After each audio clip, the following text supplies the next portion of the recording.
Okay, this is a problem that people often miss as we address quadratic equations in this unit, because this is really a rational equation to begin with. So I have to do some work from my previous studies before I can get this into an x squared type of equation. So it says find all x values where f of x, which kind of means y, or its answer, is equal to 1.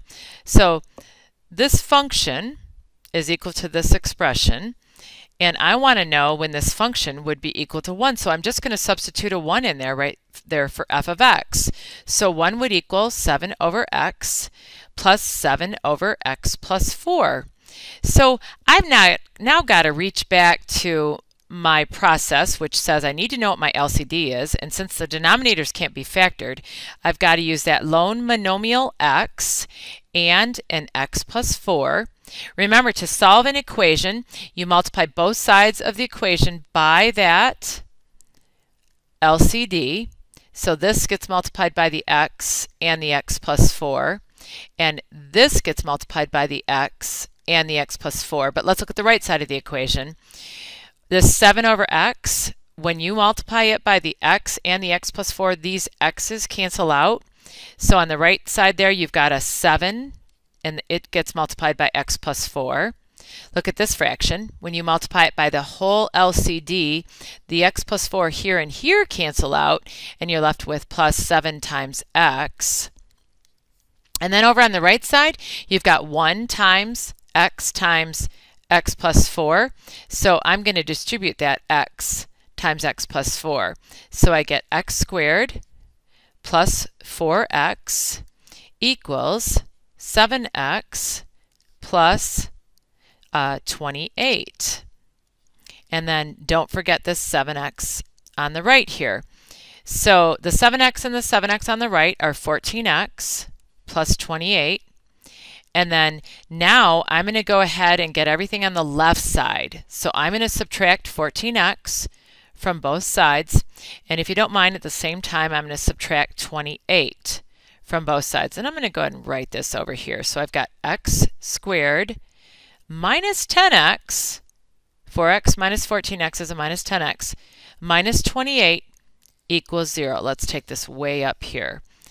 X squared minus 10x minus 28 equals 0. Kind of wishing that would factor, but I don't think it does. The two numbers whose product is 28 are 7 and 4. That won't be a 10. 14 and 2. That won't be a 10.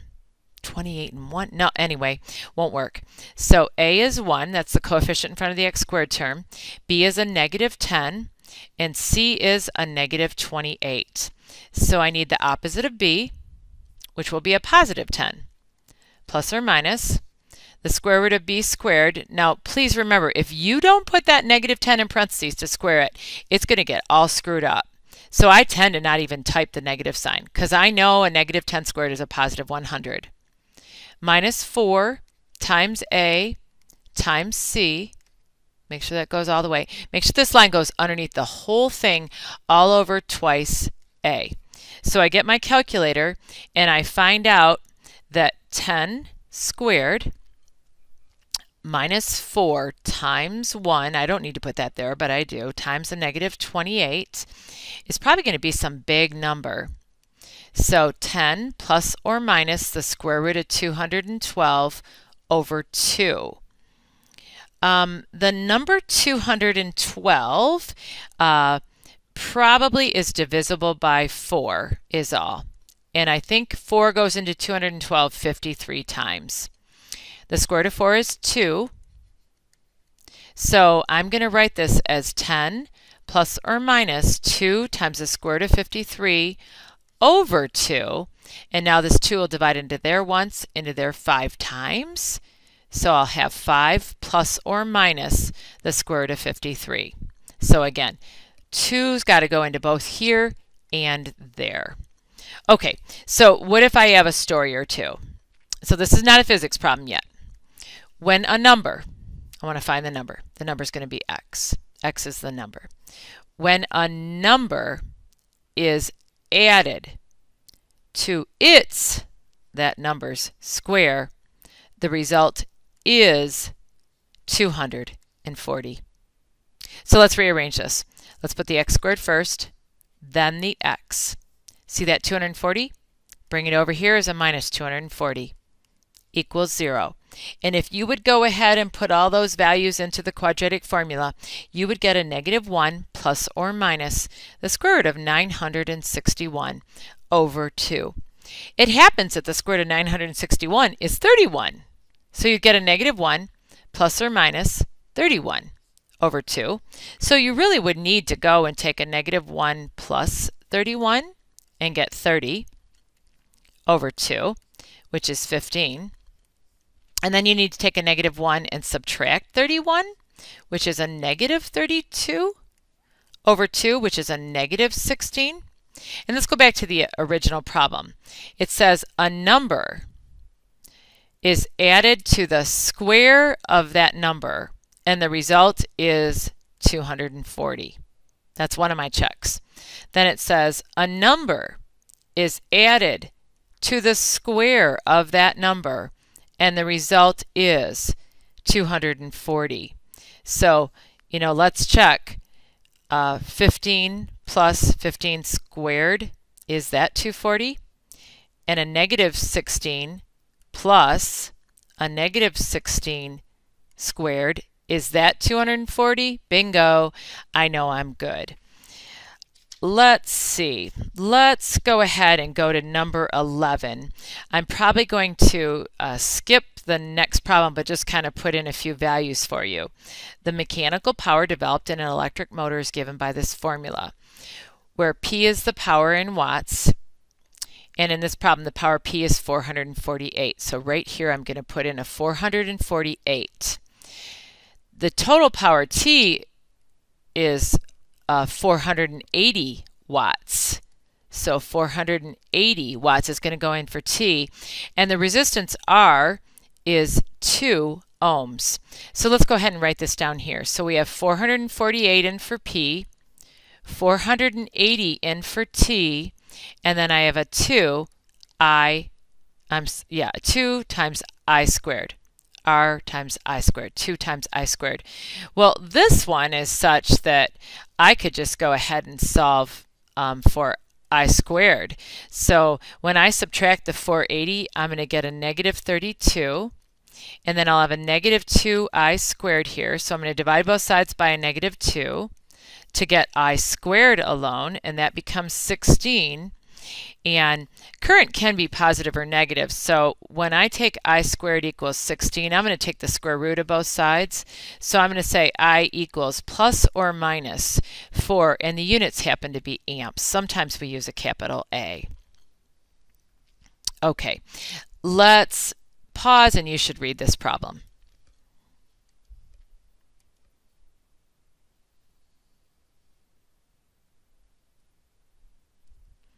So it says a rectangular piece of sheet metal has a length, this side, that is twice this side, the width.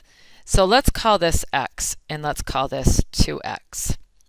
So this is twice as long as this. I should have done a better job drawing this picture. I almost want to start again. I think I will. So I'm going to make that rectangle just a good bit longer. There we go. Yeah, that might be better. So this is x, and this is 2x. In each corner, a 3-inch square is cut out. So I'm going to try to do a little dashed lines here. In each corner, a 3-inch square is cut out. Now please, I hope you can envision this, because we're going to make a box out of this. And the outer strips are then bent up to form a box. I'm kind of going to try to let you just see this from. So here's what we've got going on here.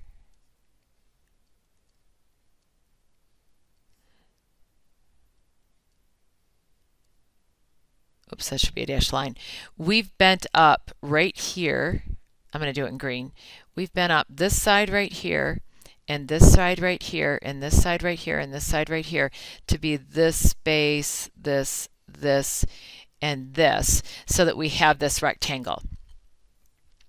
The volume of this box right here is 168. The volume is 168 cubic inches.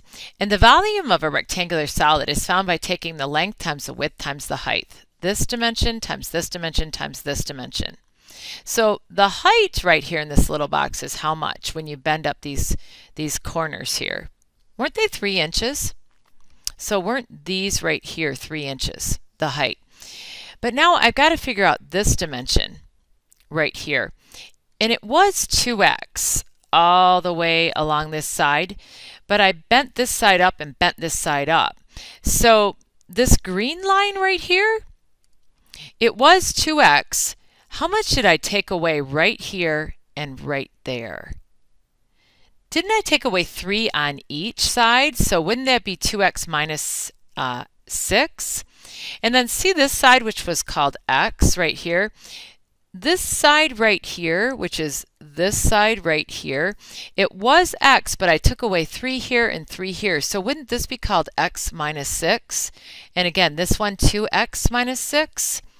So what I'm going to do is I'm going to take the 168 and set it equal to the length times the width times the height.